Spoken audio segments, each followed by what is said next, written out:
Today, we're going to talk about something fascinating.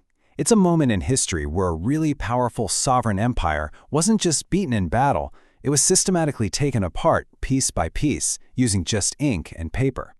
This is the story of the Anglo-Sikh treaties of 1846. It's a huge question, right? We usually think of these epic battles, cities falling, dramatic last stands. But what if the final killing blow isn't a cannonball, but a clause hidden in a document? And that's pretty much exactly what happened to the mighty Sikh empire. The real conquest, the one that truly broke its back, happened at a negotiating table, where words were basically used as weapons. So let's set the scene. Picture this.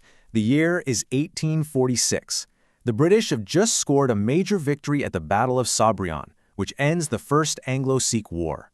The Sikh kingdom of Punjab, which was once this regional superpower, is now on its knees. Okay, let's really dive into this. Just look at the power imbalance here. On one side, you've got the Sikh Empire, led by a 7-year-old kid, its incredible armies in shambles, and its treasury is basically empty. And on the other side, the victorious British East India Company, calling all the shots. This was not a negotiation between equals. No way. This was a surrender. So, the first instrument of this surrender was the Treaty of Lahore, signed in March of 1846. This document was designed to be a knockout punch, something to cripple the Sikh state right from the get-go. And the terms? They were brutal, but also incredibly strategic. First, they had to give up the Jalandhar Doab, a huge and really fertile chunk of land. Second, pay a completely impossible amount of money as a war indemnity. Third, gut their own military, the legendary Khalsa army. And finally, they had to let a British official, a resident, live in their capital and basically watch their every move. See how each term targets a different pillar of Sikh power: land, money, military, and sovereignty? Now, that term war indemnity is so important here. It's basically a bill for the war, handed over by the winner to the loser.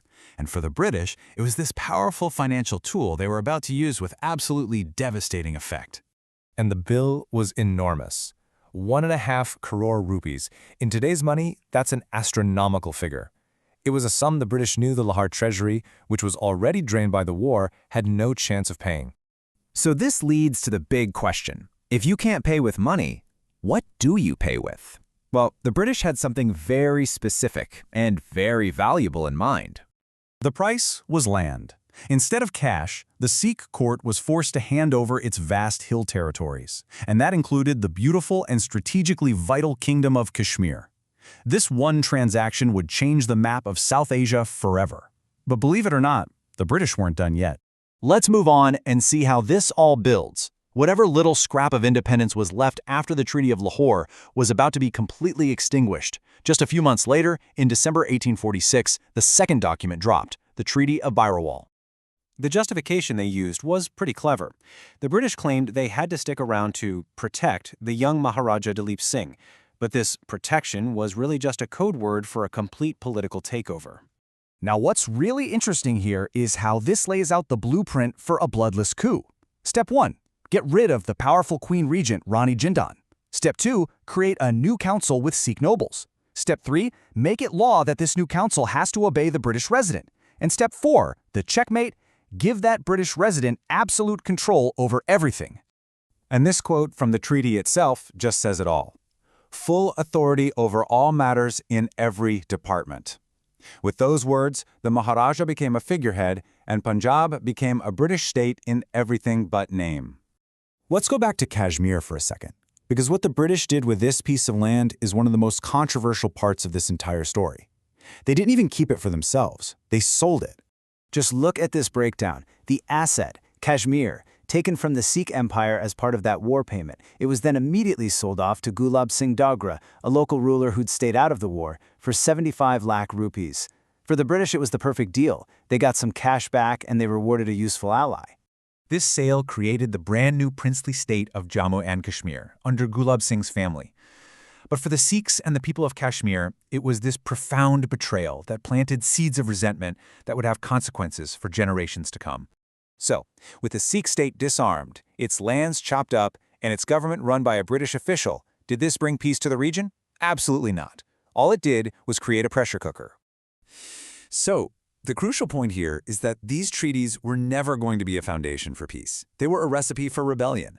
The humiliation, the loss of sovereignty, that deep sense of betrayal, it all ensured that another war wasn't just possible, it was pretty much inevitable. And this timeline shows you exactly how it all played out. 1846, the treaties create a puppet state. Just 2 years later, in 1848, all that anger explodes into the Second Anglo-Sikh War. And by 1849, after a final defeat, the whole pretense is over. The British formally annex Punjab, and the once mighty Sikh empire is wiped off the map. Which brings us right back to our main question.